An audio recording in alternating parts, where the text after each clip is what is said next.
السلام علیکم، میرا نام انس جمیل ہے اور میرا آج کا عنوان ہے غزوہ بدر۔ غزوہ بدر 2 ہجری کو پیش آیا۔ یہ اسلام کا پہلا غزوہ تھا جس میں اسلام کے 313 جابازوں نے 1000 کے لشکر کو شکست دی۔ کفار مکہ ایک بہت بڑا قافلہ تھا، شام سے جاری کرنے کے بعد واپس آ رہا تھا، تو ان کے پاس بہت زیادہ مال کا سامان موجود تھا۔ انہیں تو مکہ مکرمہ جانے کے لیے مدینہ منورہ سے گزرنا تھا۔ کسی نے یہ افواہ پھیلا دی مسلمان قافلے کو لوٹنے کی تیاری میں ہیں۔ جب یہ خبر ابو جہل نے سنی تو ابو جہل کے سربراہ میں 1000 کا لشکر جو کہ اسلحے کے ساتھ لیس تھا بدر کی طرف روانہ ہوا۔ قریش کا قافلہ مکہ مکرمہ خیر سے پہنچا تو قریش مکہ نے ابو جہل کو واپس آنے کو کہا، لیکن ابو جہل ضد پر تھا کہ وہ اسلام کے خلاف ایک بار جنگ ضرور کرے گا۔ ابو جہل نے بدر کے مقام پر سب سے اچھی اور اہم جگہ پر پڑاؤ ڈالا، ادھر مسلمان علیہ وسلم کی قیادت پر مدینہ منورہ سے نکلے۔ مسلمان تعداد میں بہت کم تھے اور اسلحہ بھی نہ ہونے کے برابر تھا، مگر جذبہ ایمانی سے سرشار تھے۔ چنانچہ مسلمان کو بدر کے مقام پر جو جگہ ملی وہ ریتلی تھی۔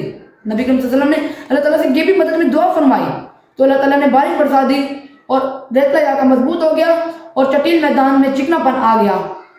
اللہ تعالیٰ نے دشمن کو مسلمانوں کی تعداد زیادہ دکھائی اور آسمان سے فرشتے بھیجے اور مسلمانوں کو فتح عطا کی۔ دشمن کے دل میں مسلمانوں کے لیے رعب اور دبدبہ بیٹھ گیا اور دشمن کے 70 افراد مارے گئے۔